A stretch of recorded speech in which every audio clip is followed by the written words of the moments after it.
அஸ்ஸலாமு அலைக்கும் வரஹ்மத்துல்லாஹி வபரகாத்துஹு. தினமும் ஒரு ஹதீஸ்.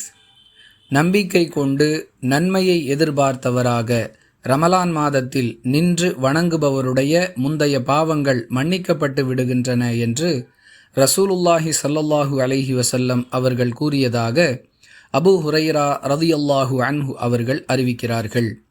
நூல் புகாரி, ஹதீஸ் எண் 37. அன்பிற்குரிய சகோதர சகோதரிகளே, ரமலான் மாதத்தில் நின்று வணங்குவது என்பது இரவு வணக்கத்தை குறிக்கும் என்பதை பல ஆதாரங்களிலிருந்து நம்மால் அறிந்து கொள்ள முடிகிறது. அப்படி இருக்க மற்ற காலங்களில் இரவு வணக்கங்களில் ஓரளவு அக்கறை குறைந்தவர்களாக இருந்தாலும் ரமலான் மாதத்திலாவது அதற்கு முக்கியத்துவம் கொடுக்க வேண்டும் என்பது இந்த ஹதீஸ் நமக்கு சொல்லக்கூடிய பாடம். இதை அடிப்படையாக கொண்டு ரசூலுல்லாஹி ஸல்லல்லாஹு அலைஹி வஸல்லம் அவர்கள் ரமலான் மாதத்தில் தனது குடும்பத்தாரை இரவு வணக்கத்திற்காக எழுப்பிவிடக்கூடியவர்களாக இருந்தார்கள் என்பதையெல்லாம் ஹதீஸுகளில் பார்க்கிறோம்.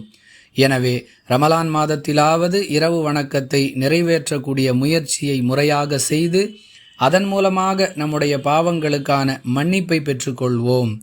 வாஹிரு தஅவானா அனில் ஹம்துலில்லாஹி ரப்பில் ஆலமீன். அஸ்ஸலாமு அலைக்கும் வரஹ்மத்துல்லாஹி வபரகாத்துஹு.